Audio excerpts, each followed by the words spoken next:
Welcome to the Certum Group's podcast, Alternative Litigation Strategies, where I interview esteemed members of the bar of the top law firms and legal institutions across the country. On this program, we discuss the latest litigation and settlement tactics, trends, and strategies that are currently happening across a wide spectrum of commercial and class action litigation. I'm your host, Kevin Skrzysowski, a director with the litigation consulting firm Certum Group, where we, among other things, specialize in working with businesses to mitigate, cap, and transfer the risk in various types of commercial litigation. And today, I am very pleased to be joined by Ken Schmidt, a litigation partner in Dorsey & Whitney's Southern California office. Hello, Ken, and thank you very much for being on the program today. Well, it's a pleasure to be here, Kevin. Thanks very much for having me. Absolutely. Now, Ken, today we're going to discuss ways to avoid and manage business litigation risks. Now, not only have you litigated a very wide array of business and commercial disputes over several decades in your career, but you also recently authored the released book, Avoiding and Managing U.S. Litigation Risks, which is a comprehensive guide for business owners and the attorneys that advise them. And you're also the host of the podcast, Sharkcast, which is a program that provides insights from guests on practical guidance for assessing litigation risks and managing the litigation process. I have to say, it's a terrific program, and my colleague Will and Laura and myself were recently on the show. We were honored to be your guests to discuss our litigation risk transfer solutions that are available in the marketplace. Now, we're going to take a deep dive into your book today and discuss the principal themes that you write about. But first, perhaps we could start by having you provide some background about your career at Dorsey, which I also think is very interesting because you've been at the same firm for the duration of your career, which you just don't hear about too often these days. Well, that's right. And I suppose I'm following my father's footsteps. He spent 40 years at the same employer, working for the same insurance company from the time he returned from Vietnam until the time he retired. So, maybe it runs in the family in terms of longevity at the same firm. But I just passed the 25-year mark at Dorsey a couple months ago. So perhaps I'm a little bit retrospective and sentimental about Dorsey, but it has been a great platform, a great place to work. I like Dorsey because it really is, for me, the best of a number of different worlds in several respects. And it's an Am Law 100 firm, so it has the size and the capabilities and the platform that's very helpful for developing a practice. We have over 20 offices, one in London, 2 in Canada, 3 in China, and the rest here in the U.S. And so a wide variety of work comes to me from those offices, both foreign and domestic. And being here in California is somewhat enviable place to be. I always like to say, here we have ocean breezes, 70-degree weather, almost 365 days a year. And most importantly, vast amounts of commercial litigation. Right. For a litigator like me, there's never a dull moment. There's always plenty of work. And just as important for me is the work is so varied. It is constantly changing. And I've seen the litigation landscape change literally before my eyes. It just seems like Sacramento is constantly coming up with new and cutting edge ideas on how to further protect employees, further protect consumers and shareholders. And of course, I'm saying that in a positive sense in terms of protecting consumers, shareholders, and employees. But the flip side of that is, from the business standpoint, Sacramento's constantly coming up with ways that create vulnerabilities for companies. And of course, then you have the wins that fill the sails and move the boat forward in the form of massive amount of plaintiffs' lawyers in the States, one of the highest per capita jurisdictions in the U.S. And you have the perfect storm of lots of litigation. And we're going to touch on all those points today as well. But I did think it's very interesting that you've handled commercial matters, breach of contract matters for businesses. You do class action work. You represent some food and beverage companies. You've done First Amendment litigation. There's a really broad practice. And I think a lot of those insights is really what you put into the book that we're going to discuss here today, which I would imagine writing a book of this magnitude, it's a massive endeavor. I host a podcast we're on right now. I write an occasional article that's in Bloomberg or Law 360. And just finding the time to do that can sometimes be incredibly challenging. So what was the genesis of the idea? What happened during your career that made you think, I need to sit down and I need to put pen to paper? This is the framework that I want to put out there. And these are the ideas that I want to share with the marketplace. How did it start? Well, the genesis of the whole thing came out of speaking. So 2013, long time ago, I had the unique opportunity to give a series of breakfast presentations to a roundtable group led by my friend Rick Franzi of CEOs. So they weren't lawyers. And I had to break down for them what the litigation risks that they were facing. Some of these are companies that are small enough they didn't have in-house legal, but it was something that, particularly here in California, management's very aware of the litigation, and they all had some battle scars to show and war stories of things that they had experienced in litigation, whether it's an employment claim that went too long or some consumer claim. So through developing that series of presentations and trying to make it memorable and easy to understand, I created this framework that I'm sure we'll talk about of the 5 C's. Mm-hmm. And Rick, who was a sponsor of this and still a very good friend, at one point said, you really should try to put this in a book. And I sort of chuckled. It seemed overwhelming at the time, but I went ahead and sort of scratched out an outline and converted PowerPoints into some kind of a table of contents of what it would look like. And it languished for many years, being written in planes, trains, and automobiles, coming back from depositions on the East Coast and trying to move it forward. And then, of course, COVID hit. And my wife and I raised 3 children, and the youngest went off to college in 2019. And then COVID hit. So life started to slow down in a very unusual way. The courts, of course, shut down for a period of time. Right. And so for the first time in my career, for an extended period of time, I was like, well, what am I going to do? So I revisited the manuscript as well as shopping it to some publishers, and was very fortunate to get a response from Global on Business in London. And there's something about getting an editor and a deadline and a book contract in place. Makes it real. It does. And of course, as luck would have it, right about the time all that happened, the courts came back online and a bunch of COVID litigation hit. So I was pretty buried. I was a little like the dog that caught the car. I didn't know what to do with it, but I was able to meet the deadline. And just a couple weeks before my 50th birthday, which is kind of cool. And it also worked out well that my son was just starting law school, and he was home for an extended period between Thanksgiving and Christmas. And so I had an editor at the very end that I could have give me some red lines and comments, and his comments were very, very helpful. That was interesting. I was going to ask you if he participated in writing any sections of the book. He didn't, but by that point in time, he had been an editor for 2 books in undergrad for a professor and for someone else that a professor referred him to. So he's a very talented editor, and, he's sitting across the living room from me at home and didn't have enough to do. So I was very happy to start sending chapters to him and get his comments. So I'm very grateful for his contribution.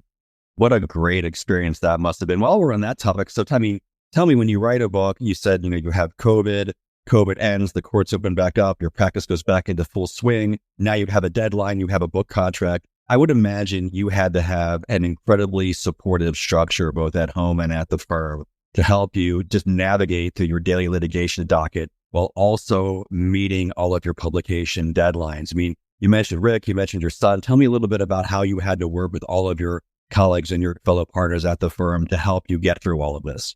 Well, before I say anything about the firm, I have to say my wife of now 28 years this week was incredibly supportive as well. So I need to say that as well and express that sincerely. The firm was also very supportive from the concept. I had a law librarian that stepped in to do all sorts of edits. And then I had 2 associates at the firm that raised their hand in an email listing some help and said, sure, I'll be glad to edit chapters. And so we sort of divided that up. And then it also underwent a expertise peer review. So for example, I write about antitrust issues, and I do some antitrust litigation, but it's in collaboration with partners in the firm that know frontwards and backwards antitrust law far better than I do. So the peer review process from partners at the firm, employment lawyers, antitrust lawyers, privacy specialists, was incredibly helpful as well. And all of that came back and incorporated their comments. So it truly was a time in which I experienced a lot of support from the firm. Yeah, that sounds like just an overall great experience, both at home and in the office. So let's dive into the book. So the main thesis and the majority of chapters that I read focus on mitigating litigation risk. And then there's like a secondary portion towards the end of the book that is managing litigation risk. And I know this may seem like an obvious question, but why did you put so much more emphasis and effort and time discussing mitigating versus managing once it actually arises? Well, it's like the saying we've heard all our lives: an ounce of prevention is worth a pound of cure. It's such a simple statement, and we hear it all the time, but it's so true. Just the experience of litigating again and again on cases that in hindsight, you realize, wow, the client all this time was standing on a trap door, had no idea that they were vulnerable to this type of lawsuit from either a counterparty to a contract or an employee. And in many instances, not every time, but in many instances, not only is it obvious in hindsight, but the fix is really so simple.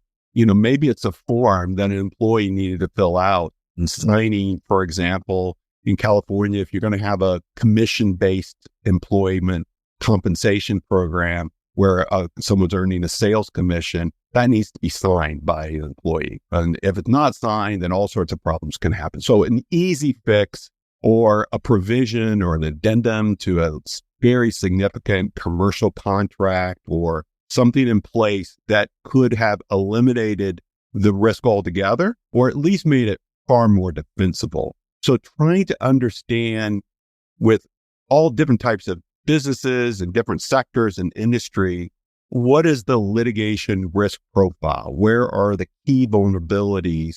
And of course, there's a liability insurance for some of the obvious things, but I'm more focused on the risk for which there isn't coverage, for which, there's an exclusion or there are gaps in coverage. Those are the risks that I think companies need to be focused on more because they're more vulnerable without the cover. But that's what we deal with on a daily basis. We provide these alternative litigation risk transfer solutions, which include different types of insurance products for alleged conduct that is excluded from underlying policies. It could be a statutory violation. There could be exposure, which far exceeds any of their underlying, insurance tower and those types of areas. And I do think it's interesting that the genesis of the book came from a series of lectures you gave to the CFO's office. And you talk to any expert business development professional who deals with lawyers at AIM Law 100 firms in terms of managing and developing business, they always tend to say the same thing. It's you have to be an expert at the law, which, okay, you're a great lawyer at a partner at AIM Law 100 firm, a lot of smart lawyers out there, but you have to know your client, you have to know their industry, you have to know their competition, and you have to be able to foresee some of those pitfalls that you mentioned so that you can mitigate as best as you can before you go into managing those litigation risks. Now, you had mentioned it earlier, and you write about a system you developed to help companies better understand the sources of commercial litigation, identify preventative measures to avoid it, and also how to better manage it when it strikes. And you referred to it earlier. You call the system the 5 C's. Take us through them. What are they, and how did you originally identify them? So the 5 C's, which go back with some small variation to those original lectures, are really the same. This is a framework that almost every single commercial litigation claim falls under one of these C's. And so if you go through this checklist and then start thinking about the sub-parts or the sub-genres of each litigation risk and what is my business, then hopefully you will cover the waterfront of litigation risk. So that's essentially the framework of the first part of the book. Understood. So they fall into all of this business, this broad-based commercial litigation really falls into one of these 5 buckets. So let's just go through them one by one. The first one you discuss is corporate governance. So what are the types of lawsuits that could be filed against a business that relates to corporate governance? What are some of the mistakes that businesses make that lead to these lawsuits, and how can they be avoided? Well, I'm writing for a wide variety of audiences in terms of companies. So it could be anything from a small company to a large, even public company. Of course. That risk is, of course, going to be varied. But let's start with the smaller private company. I do lots of litigation between, 2 founders of a company that 10 years ago were thick as thieves and had a great vision. And then there's been a falling out. One's got the board on their side and they've ousted the other. And so understanding the duty to shareholders or other investors in the company and the obligations, informational rights that they have, how a corporation works, and really fiduciary duties, I think sometimes are not fully understood by those in management, including the consequences of failing to discharge those duties. As you go to even the larger companies, I think there's a lot of problems that are created when companies start creating this constellation of entities. And at some point in time, maybe the attrition that occurs at a company, we don't even know why this corporate entity subsidiary was created way back when, but now it's been named in a lawsuit and it's subject to jurisdiction in the place where it was formed, and the structure of the company, the separateness of the entities, piercing the corporate veil, being exposed to personal jurisdiction in a wide variety of states and even outside the U.S., dealing even with larger companies with activist investors and shareholders, understanding the informational rights that are owed to those investors. And then, again, for the smaller companies, it's just good corporate hygiene, following corporate formalities, implementing compliance policies, implementing training so the compliance policies actually have life to them and not just a dusty handout that sits in a drawer, implementing processes for addressing shareholder concerns and demands for information, thinking about registration to do business in various jurisdictions, licensing of certain business activities that states require licensing for. Those are some of the corporate governance issues that often result in either regulatory action, but more to the point, lawsuits brought by shareholders. Yeah, a great thorough reply, but you're so right. It's a cliche, but it's so true. An ounce of prevention is worth a pound of cure. And a lot has to go into all those decisions with regard to corporate formation and structure, and understanding your fiduciary duties and your licensing and your obligations to avoid it down the way. Speaking of which, once the business is up and running, we have the second of the 5 C's, contract disputes, which are probably the most ubiquitous type of lawsuits across the entire spectrum of commercial businesses in the U.S. However, it does appear that most suits really only stem from a few fundamental contract principles. So what are those, and what are some of the strategies to consider in reducing contract liabilities, or to at least put the business into a better position if one day they are defending a breach of contract lawsuit? Well, one of the things I tell when I speak on this issue and I write about, one of the messages I have is to focus on the contract provisions that no one really cares about until there's a lawsuit. So there's so much focus on the economic terms of the contract and the strategic partnership and this important vendor relationship or supplier agreement that I think many times people overlook the other provisions that are now going to be front and center because perhaps they can't even envision litigation down the road. So those are, of course, the terms that relate to caps on damages, limitations on liability, indemnity provisions. Indemnity provisions create significant liability, and a lot of folks don't even understand what that means. It's a mini insurance policy. Right.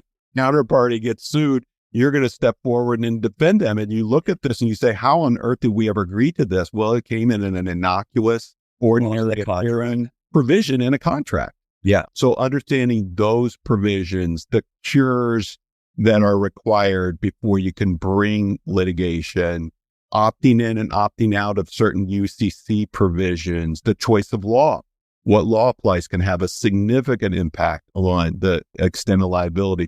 Form selection, where are you going to be sued? Where are you agreeing to be sued? Right. How big of a hassle is going to be to go all the way across the country to litigate this claim in your counterparty's home turf? Which you don't think may ever happen in a million years, but it does. What about arbitration agreements? Sure. Arbitration provisions, I don't believe receive enough focus and very thoughtful attention. it seems like lawyers always have strong opinions. They're for arbitration provisions or against arbitration provisions, but usually the answer as to what the right solution is in arbitration clause is a little more nuanced, or whether arbitration is advantageous. So that is something that I think doesn't get as much attention as it deserves. And then the other provision I would include here is attorney fees clauses. All of a sudden, the scope and extent of a potential liability can change dramatically when you have an aggressive contract counterparty that's retained a very expensive law firm and is going guns a-blazing. And then all of a sudden you're focused not just on the potential of the damages and exposure from the dispute, but the attorney fees that you're going to end up having to pay if you don't prevail. Yeah, which could be pretty daunting.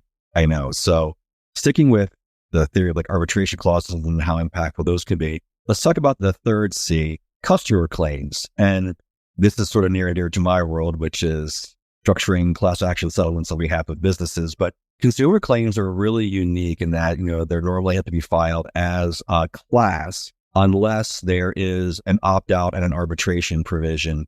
But we have seen, and you write about in your book, that class action lawsuits have really proliferated over the years. And in fact, the volume and the amount of damages that are spent on them only continues to increase year over year.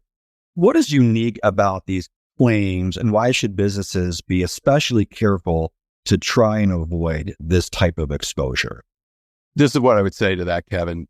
The smallest transgression by a company, the smallest deviation from a regulation or arguably deceptive label or practice or provision, the smallest deviation from industry standards or a problem with the product or service can result in massively disproportionate liability, many times tied to just a common legal principle of deception to consumers, not just gross affirmative fraud, fraud as we understand it in the common law sense, but something that is just slightly deceptive or a sharp business practice or an inadequate disclosure.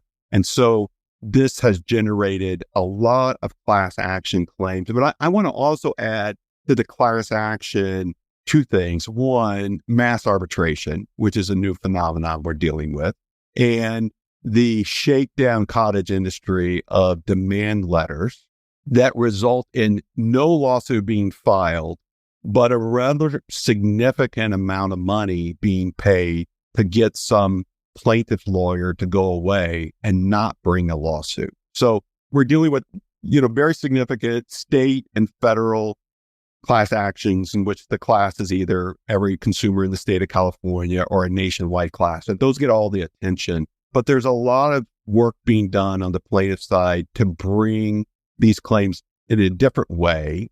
AAA has their consumer arbitration provisions, and some lawyers have said, on the plaintiff side, have said, okay, let's have some poetic justice here. You have prevailed, industry, in getting class action waivers enforced in the AT&T versus Concepcion case. And so that's, had a result of, it limiting some of our claims where there's a class action waiver in place. But we're going to bring thousands of AAA arbitration claims. And so you got to be aware of those. That's a very real threat. And what they do is they scale up and figure out how to get a staff to process these claims on an individual basis and just crank them out. So that's one phenomenon. And then the other is just, these demand letters that clients receive all the time. And in some instances, it's clear, we do a docket search, and it's clear the plaintiff lawyers aren't interested in bringing a consumer class action. And they've cranked out hundreds of these demand letters, and they just want to settle for $30, $40, $50, $100,000 to go away. And those have to be handled with great care because any one of those can turn into a class action, and it creates somewhat of a Hobson's choice for the company as to what they do with these pre-lawsuit demands. Yeah, it's interesting you mentioned that. I went to several seminars and CLEs on defending class action lawsuits just recently here in the fall. And at all of them, those demand letters were top of mind. They said they really have proliferated over the past year, but they said one thing that in years past, sort of like the average plaintiff's lawyer would be sending them out with a $30,000, $40,000 demand letter, and the more formidable would be demanding 100. And they said now there's people demanding 100, 200, 250,000 to go away. And sometimes they pay them and then they get another demand letter or they get sued a few months later anyways. So I know that is of great concern. And when we're working with businesses to structure and ensure nationwide class action settlements, so many businesses are so upset by it, especially there's a parent company who's overseas because they don't understand U.S. litigation. They don't understand why they're being sued. They faxed an advertisement for a product they came to pharmacies who are already their customers, and now they're getting TCPA violations at $500 a piece and $30,000, and there's millions of liability. Or, you have a company that manufactures a ubiquitous product and the labeling has one word that's like subject to interpretation that the reasonable consumer could misinterpret, and they have millions of dollars of liability. And we say to our clients, we're like, listen, these are foot faults. These are legal foot faults, really. And this is rough justice. But unfortunately, there's statutory liability. There's liability under some types of law, like false advertising allegations. So, and one of the problems is there's no judicial oversight in these settlements because no lawsuit is filed. So like in a normal, typical class action, like we've seen over the past decades, the attorney fee award is scrutinized. Now, many times there's a multiplier that the court approves over the objection of the defense counsel, but there's at least some approval of the amount of attorney fees that are being received. And in these pre-lawsuit demands, there's no judicial oversight because there's no case that's filed, and a ostensible plaintiff gets $1,000 and the balance goes to the lawyers for essentially sending out a cookie cutter form letter. Right. Yeah. So definitely there's a lot of those risks involved when it deals with customer claims. Let's move on and talk about the fourth of the 5 C's, competitors. So, when a business has success and the business has growth and there becomes more market awareness about their brand profiles, the issue is that it also raises a lot of awareness from their competitors who could consider a variety of lawsuits against them. What are some of the most common types of lawsuits brought by competitors, and what are some practical steps that can be taken to avoid these types of predatory lawsuits? Well, I'm sure this will resonate with almost all your listeners. These are the cases that are brought that perhaps you don't group together, but the common thread is the competitor is the one that's bringing it, is highly motivated for all sorts of reasons to bring this lawsuit. They are the intellectual property cases, the copyright, patent, and trademark cases, the soft IP, the misappropriation of trade secret claim, particularly when an employee leaves one company and goes to the other, the claims relating to antitrust or anti-competitive conduct, crossing the line into something that violates state or federal anti-competition laws, fair amount of litigation in trade disparagement, where an advertising statement or a statement made to the press about a competitor is objectively false. Lanham Act claims where a competitor gets an advantage in the market because of something they're doing that's deceptive or that somehow gives them an unfair advantage. So there's a checklist of claims you can go through relating to those that your competitors just chomping at the bit to bring against you. And if nothing else, perhaps slows you down, gives, them some good press. And even if you settle with them, you now have, some bad press out there that you've violated some anti-competition law. Yep. And I'm glad you mentioned checklist because, of course, on our podcast, we can't discuss everything, but I did want to mention to the audience who does read your book following listening to this program that at the end of each of your major sections, you include an excellent, comprehensive checklist of factors to consider to basically mitigate, cap, transfer, litigation risk that I want to make sure I point people to. So then last but not least, moving on to the fifth of the 5 C's, crew members. So I had to sort of force this one to stick with the C's.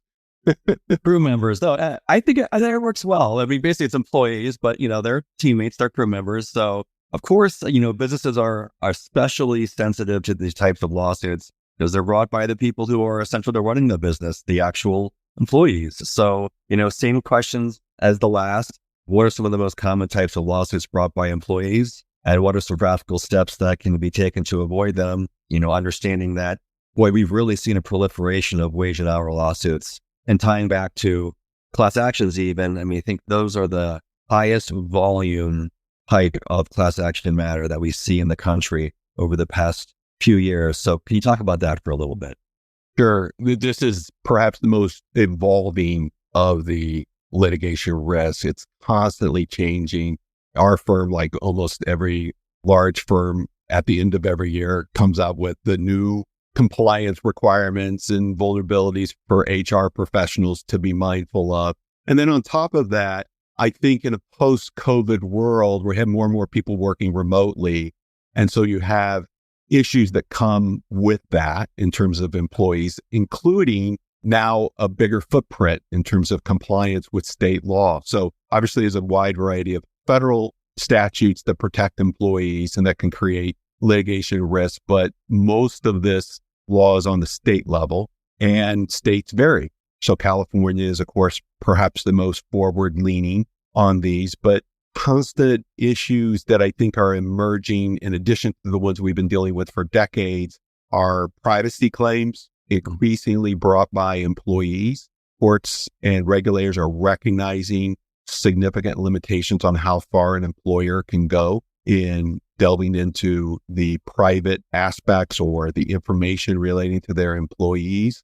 Wage and hour claims continue to be brought, sexual harassment claims, misclassification claims. Those are some of the common claims. And so I've got a checklist in that chapter. I think it might be the longest checklist in the book, which is telling of the litigation risk that come from employees. And it needs to be updated from time to time. Absolutely. Well, Ken, this has been a really fascinating conversation. You've touched on so many key points and you've provided so much great practical guidance and advice. Again, I encourage everybody to go out and buy the book. They can take a deeper dive into all the concepts that you address here in the 5 C's. Just to wrap up the conversation with a few overarching questions for you, understanding that different types of lawyers with different backgrounds and business people and executives are going to read your book. If you had to come up with the top 3 ideas that you would like your readers to walk away with, what would they be? Well, I think that it would be a great idea for a company in connection with perhaps some leadership retreat or even offsite exercise to spend some time, in addition to vision casting and team building. All those things are very, very important and that are obviously the top priorities, but take some time, gather the CFO, the head of HR, if you have a legal department, head of legal, head of compliance, of investor relations and IT, some of those major stakeholders, get them in a room and just brainstorm for a while. Figure out, here's a question, where's the source of the next lawsuit or series of lawsuits that are going to hit us next year? Maybe it's a company that doesn't deal with consumers, so you can, set that aside. But everyone has employees, so, spend some time talking about where we've been sued in the last year by our employees and what are the fixes that we could implement to reduce this risk. What are the competitor lawsuits that could come? Maybe just task one person with reading this book so that not everyone has to labor through chapter after chapter. But let's try to figure out what the litigation risk profile for us is today that's unique to our industry, unique to our business model, unique to what we're going to be doing in the next 12 months. And let's try to figure out what the fixes are. We can't fix everything. We will have litigation, but let's try to figure out what we can do to reduce the risk of litigation in the coming year. I think that's excellent guidance and advice. Thinking about looking to the future, these last few questions are something I try to ask at the end of each podcast. And I try to tap into lawyers and have them predict things, which I've actually had some lawyers say, I'm not going to prognosticate or predict anything for the future. Whatever, if you have thoughts on this, I'd love to hear them. First is that technology development has really vastly impacted the litigation industry over the last 20 years. And now there is a ton of conversation going on around things like Chat GPT and AI and how it's going to revolutionize the industry. What impact do you think that technology or AI will have on mitigating and managing litigation risk in the upcoming years? Well, I'm going to focus my answer on what we were talking about earlier is the consumer class action plaintiff's bar, or you shouldn't even call it class action because of some of the individual claims that are being brought on a scaling basis. But the plaintiff's bar in the consumer area, as well as employment in other areas, is very, very nimble. They're very adaptable. During COVID, they figured out how to bring tons and tons of COVID-related class actions. So they're very cutting edge. And you better bet that they are using AI to the maximum potential to figure out how to scale claims, to figure out how to go out and find plaintiffs, to develop new ways of bringing their claims and managing their caseloads. And so I would just say this is going to be different for everyone, but I would just say that since the plaintiff's bar is very focused on AI and is going to maximize the potential of AI on the defense side, we better be as Yeah, try to keep up and try to stay a step ahead because they are nimble and they do come up with very ingenious and entrepreneurial and crafty ways to bring lawsuits against U.S. businesses. So then last but not least, before we wrap up, what advice would you give to a young person who is thinking of going to law school or is in law school today and would like to pursue a career as a litigator? And I especially want to present that to you since I know your son is already in the middle of school right now. So is he going to be a litigator like his dad, or is he thinking of going the transactional route or a technology route? What path would you recommend? So he actually was just admitted to the bar a week and a half ago. Oh, congratulations. Okay. So he's now finished. And I suppose it's a good question to ask me because I've been doling out a lot of advice to him over the last couple of years. I think maybe the first thing I would say to anyone that's just at the beginning of their career is be very, very flexible in terms of what your career is going to look like. That is probably more true and apt today than it was 10 years ago. But our world is changing so swiftly and the profession is changing so swiftly, again, with AI and all sorts of new developments, that you can be sure that how you practice law in your first year is going to be vastly different than how you practice 10, 20, 30 years from now. And so be flexible in terms of what the practice of law looks like, what your specialty might be, what your passion is going to end up being to pursue. So I suppose that's the first one. The second, particularly for those involved in litigation, is be ready for the highs and lows. I've lost trials. I've lost motions. It is the worst thing. It's heart-wrenching, but it's also gratifying to have the wins. I guess it's like sports, the sitting on the bench in the final seconds as the clock winds down at the end of a big game is very, very tough. But you have to really learn from those lows and those defeats and relish the high. And then the last point I would say, and I'm going to say this tongue in cheek, is be ready to eat lots of pie. And what I mean by that is I hearken back to when I was up for partner, one of the partners was giving me some advice, and I'm sure it's not original to him, but he said, Kat, making partner in a law firm is like winning the pie eating contest and then being told that the prize for winning is eating more pie. And as I reflect back on that, that's exactly the case. You eat a lot of pie to get to that point and do a lot of work, and you have to enjoy the pie. You have to pretend you enjoy the pie even when you're not enjoying the pie. Sometimes you get a little variety in the pie. That helps to have some variety. I've certainly had plenty of variety of litigation work in my career. But you have to really also then, even after you reach that milestone, be ready to eat some pie for the next decade or two and figure out how to adapt. I guess going back to my first point, to have some variety, to have a life that is not involved in your pie eating, but is involved in your family, your community, your faith, whatever it is that drives you, your hobbies. And so if you can balance all of that, the legal career can be very, very fulfilling endeavor. Well said. I think that's excellent guidance and advice. So, well, Ken, that's really about all the time that we have for today. Great pleasure having you as my guest. And I want to thank you for your time and all the valuable insights that you shared with our audience. Now, if anybody would like to contact you to discuss any of the topics that we covered here today, what would be the best way to reach you? My direct dial is 714-800-1445. My email is schmidt.kent@dorsey.com. I also have a website, litigationrisks.com. I was surprised as I was writing the book that URL wasn't taken. So I grabbed it, and there's more information on ordering the book at litigationrisks.com, as well as our podcast, Shortcast, also has a section there with the past recordings. Great. Thank you again, Ken. And of course, as always, I want to thank the audience for listening. If you'd like to hear more, please be sure to follow us on Apple, Spotify, Stitcher, or anywhere you listen to your favorite podcast. If you'd like to listen to a recording of today's program or learn more about any of the litigation risk transfer solutions that Certum Group provides, you can visit our website at www.certumgroup.com, or you can always reach out to me directly at kevins@certumgroup.com. Thank you, and until next time.